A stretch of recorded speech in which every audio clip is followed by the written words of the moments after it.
தொட்டனை தூரும் மணற்கேணி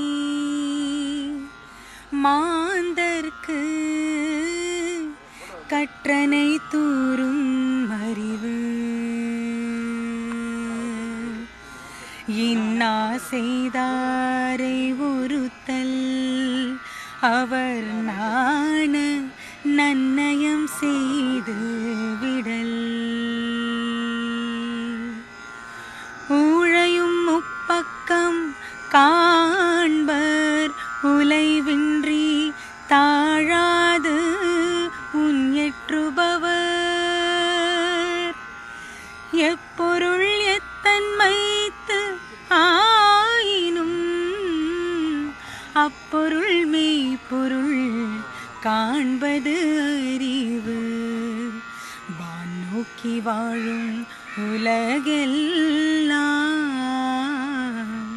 மன்னவன் கோல் நோக்கி வாழும் குடி வாய்மை எனப்படுவது யாதெனின் யாதும்